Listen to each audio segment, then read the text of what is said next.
Salut les petits pouilleux! Salut les petites pouilleuses! Aujourd'hui on se retrouve sur une review Lego, donc collection qui appartient à notre cher ami Bébert, ici présent, et sa magnifique barbe encore une fois. Donc on va vous proposer aujourd'hui la review de la machine à écrire de chez Lego. Je vais te laisser dire le nom en anglais parce que je suis une brêle et que je ne suis pas anglophone pour un sou, donc... C'est la typewriter. C'est magnifique mon petit. Je suis nul aussi en anglais, hein, donc... mais bon. Donc comme on a fait sur la Batmobile, on va vous présenter la boîte. Donc Bébert, je vais te laisser la présenter. Eh ben c'est parti. Donc, comme d'habitude sur le devant, un gros visuel avec le titre, hein, Typewriter, Lego Ideas, hashtag 035. Je pense savoir, petit Bébert, ce que c'est. Donc ouais, donc déjà je te laisse expliquer ce que c'est que Lego Ideas. Tu me dis déjà si c'est bon ou pas ce que je vais te dire. Bah, vas-y. Donc je pense que c'est un concept qui a été créé par un fan. Ouais. Dans un premier temps, c'est envoyé sur un certain site, on vous mettra le lien dans la description. Ouais, c'est ideas.lego.com. Il y a un système de vote, si le vote il arrive à un certain quota, 10 000, Lego examine un peu la demande et après ça part dans la commercialisation du set de Lego. Exactement, ouais. Et la personne touche un certain pourcentage sur l'ensemble des ventes. 1%. 1%. Donc vous allez dire 1% c'est que dalle. Mais sur des millions de ventes, je pense qu'il y a moyen de se tirer un petit peu de sous-sous. Je pense aussi. Donc voilà, ouais, il a bien résumé pour qu'est-ce que Lego Ideas. Et le hashtag 35, c'est parce que c'est le 35e produit créé par Lego Ideas. Ok. Donc, comme d'habitude, le logo Lego, forcément, les références, toujours sur un 18+, accessible avant, malgré qu'il y ait quand même le mécanisme qui est un peu complexe. Donc là, pour les plus jeunes, il y aura besoin d'un petit coup de main. Okay.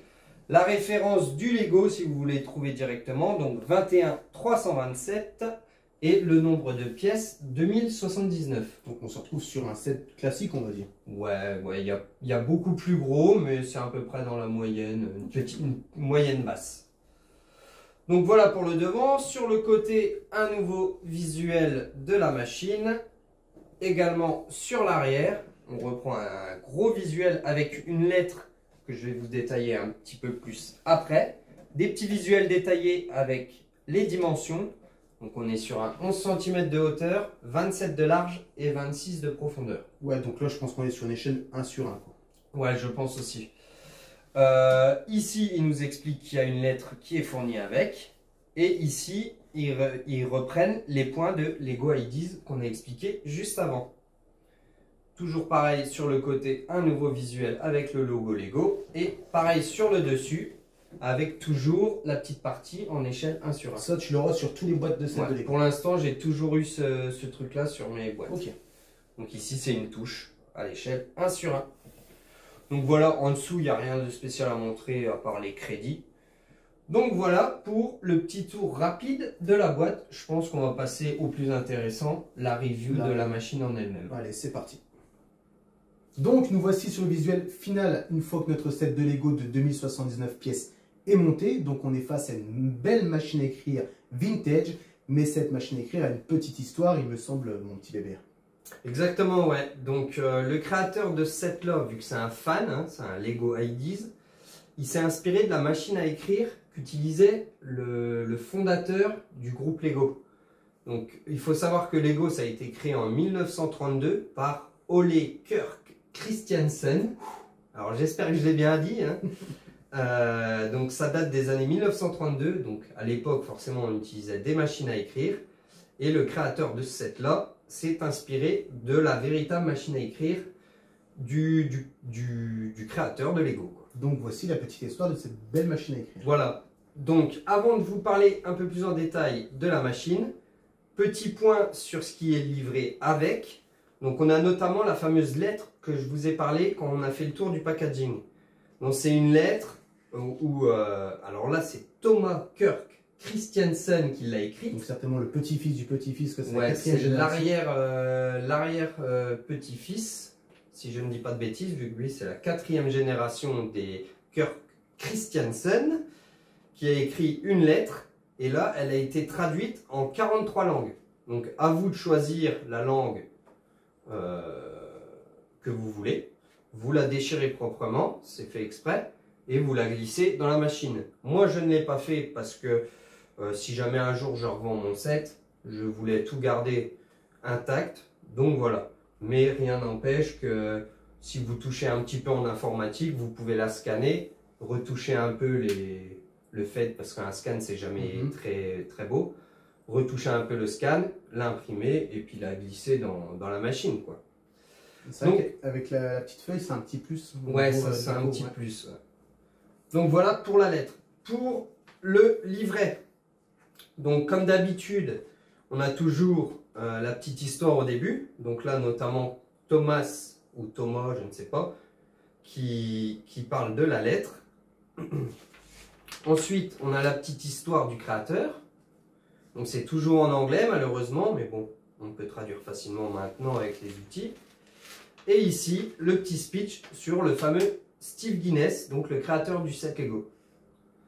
Donc c'est un passionné, il faut savoir que c'est un passionné de Lego et de machines à écrire.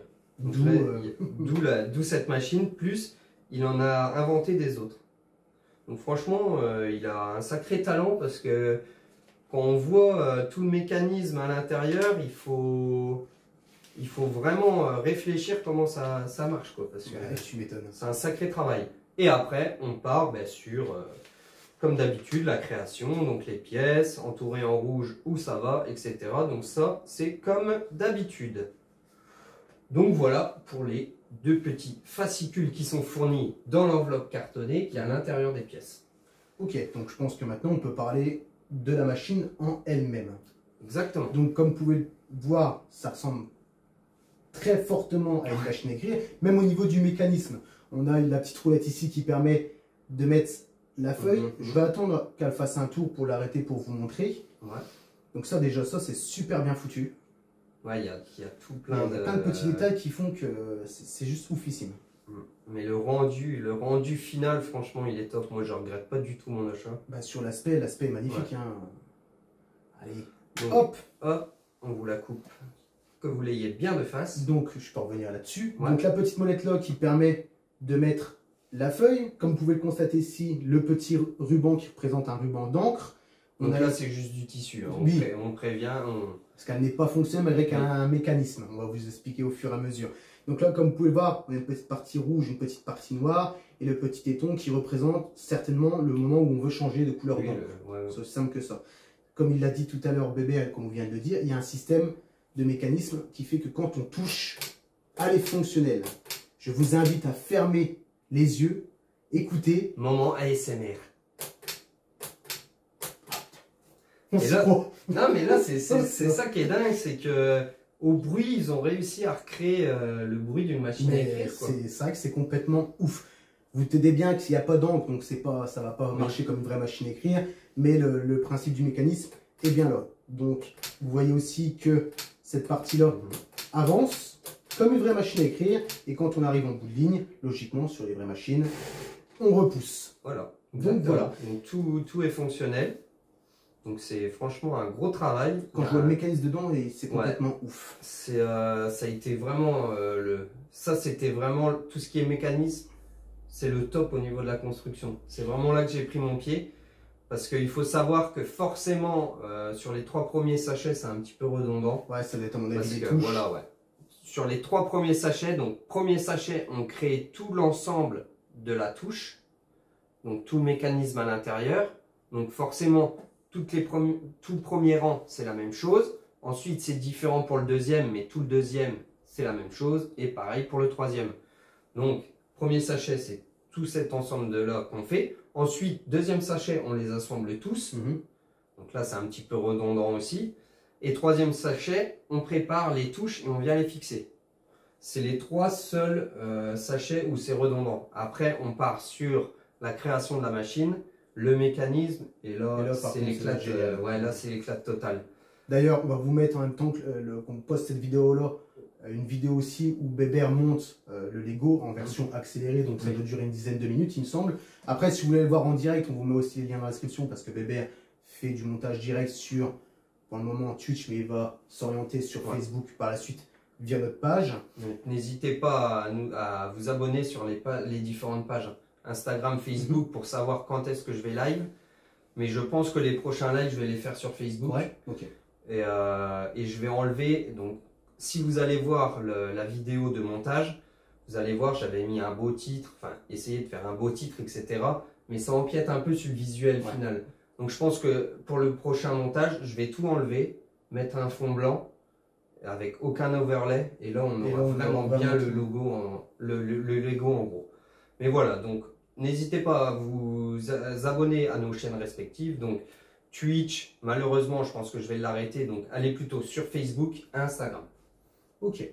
Je vais revenir sur les touches, puis qu'on en discutait tout à l'heure. Ouais. Il y a aussi des touches qui sont factices. Et oui, exactement. Ouais. J'ai oublié de le dire. Tu fais bien. C'est lesquelles, bébé? Donc c'est toutes les touches sur les côtés.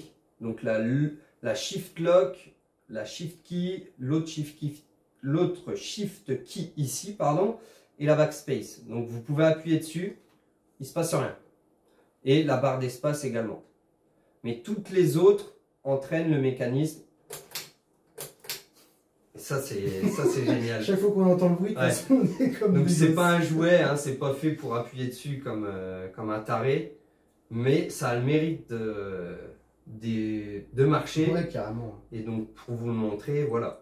Mais c'est sûr que si on le fait tous les jours, À voir avec à le mon temps. avis, ouais, c'est pas bon pour un Lego, quoi. Mais bon, tu Donc vois. moi c'est clairement pas pour ça que je l'ai acheté, hein, c'est pas pour faire mumuse à appuyer dessus, c'est pour l'exposer.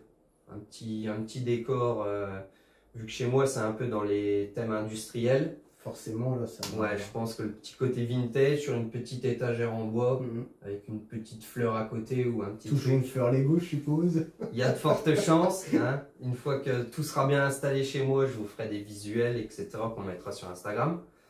Mais je pense que ça peut bien donner, quoi. Mais c'est vrai que l'aspect général de la Mhm. machine à écrire elle est top. On se rapproche d'une vraie machine, quoi. Ah Là-dessus, ben, absolument clairement, rien. ouais.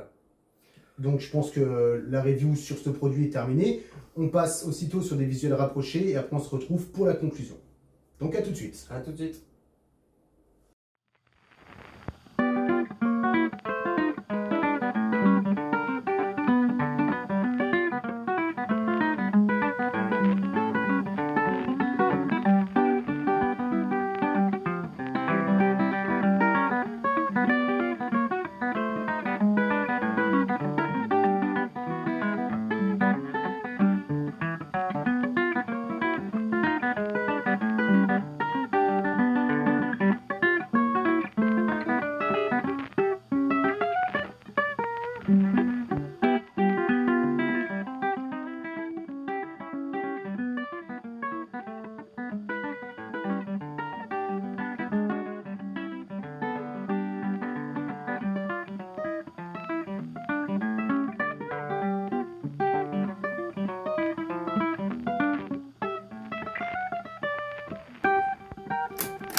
Visuel rapproché terminé. Maintenant on fait place à la conclusion. Qui dit conclusion, mon petit bébé, dit point positif, point négatif, la petite note de montage et la petite note de l'aspect général du Lego. Donc étant donné que c'est ta pièce, allez, let's go. Ok, alors pour moi, les petits points négatifs, alors c'est vraiment des petits points, parce que là, pour moi, ce Lego, il est quasiment parfait. Il y a juste ici, alors je ne sais pas si vous allez bien voir sur la caméra, la touche Q a un léger jeu, et du coup, elle remonte légèrement par rapport aux autres. Elle n'est pas parfaitement alignée. Donc ça, pour moi, c'est un petit point un peu négatif. Et le deuxième petit point, là, j'avoue que je ne comprends pas pourquoi il a fait ça, le créateur. C'est à ce niveau-là. Ici, vous avez des fixations, donc c'est des petites tiges en forme de croix. Alors ici, elles sont vertes, donc ça se fond sur le côté. Par contre, ici, elles sont beiges. Alors pourquoi? Pourquoi? Je ne sais pas. Mais tout de suite, ça attire l'œil du coup. On se demande pourquoi celles-là, elles sont beiges, celles-là, elles sont vertes. Les petits tétons marrons, ça me dérange pas.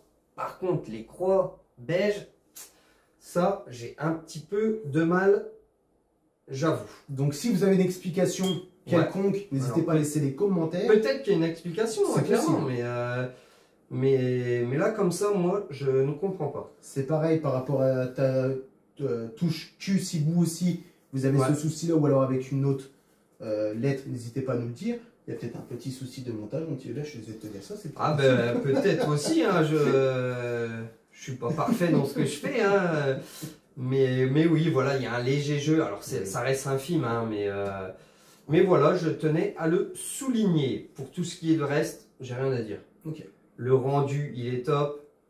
Tout ce qui est mécanisme, c'est top. Le son des touches, etc., c'est nickel. Franchement, un gros kiff. Donc pour l'aspect esthétique, je mettrais un bon 9 sur 10. Oui. Ça aurait pu être 9,5. Alors le 10, je pense pas que j'en mettrais parce que rien n'est jamais parfait. Mais bon, ça aurait été un 9,5 s'il n'y avait pas les deux petits trucs que je vous ai dit. Mais voilà, ça reste quand même un gros kiff. Pour le montage, alors il y avait un petit peu de redondance au début, mais après ça reste clairement du fun, donc je mettrais allez, un 8 sur 10. Ouais, ça fait parce que ça reste quand même très agréable et très fun à monter. Ok, bah écoute, c'est déjà pas trop mal hein, pour une petite machine à écrire. Donc je vais donner mon petit avis. Moi. Ouais, vas-y. Donc au niveau des avis négatifs, moi Bébert, j'en ai pas. Donc, parce que moi, ton côté ta touche Q, ça ne me dérange pas parce que ça reste quand même minime. Ouais, c'est minime. Les petits tétons de différentes couleurs, ça ne me dérange pas du tout. Même si effectivement, oui, on ne peut pas comprendre pourquoi c'est la couleur beige plutôt que vert. Et après, le gros plus, donc le côté positif, c'est l'aspect global de la machine. J'ai vraiment l'impression d'avoir une vraie machine à écrire vintage. Et ça, je trouve ça vraiment top. Donc, je l'aurais acheté moi-même pour le côté montage. Peut-être pas pour le côté exposition, étant donné que ma déco de chez moi n'est pas type industriel. Mais une déco industrielle, plus une machine à écrire avec, comme tu as dit, une petite fleur Lego, limite, c'est une petite lumière pour faire un peu côté petite lumière de détective. bureau. Ouais, c'est ça. Franchement, il y a moyen de faire un petit truc sympa. Ça serait vraiment classe. Donc, ben, je pense qu'on a conclu cette vidéo dans l'intégralité. N'hésitez pas à nous dire ce que vous en pensez dans les commentaires. C'est toujours le bienvenu. Ouais, carrément. Et n'hésitez pas aussi à liker, vous abonner, partager. Hein. Si possible, ça serait super sympa. Après, on ne vous force pas, on ne vous met pas le couteau sous la gorge. Hein. Mais voilà, ça nous aide à se faire un petit peu connaître. Donc voilà, je pense que la vidéo est terminée. Je vous remercie pour ceux qui sont restés jusqu'au bout. Et on se dit à la prochaine les petits pouilleux. Et les petites pouilleuses, on n'oublie jamais les petites pouilleuses. On ne vous oublie pas. Allez, ciao. Salut.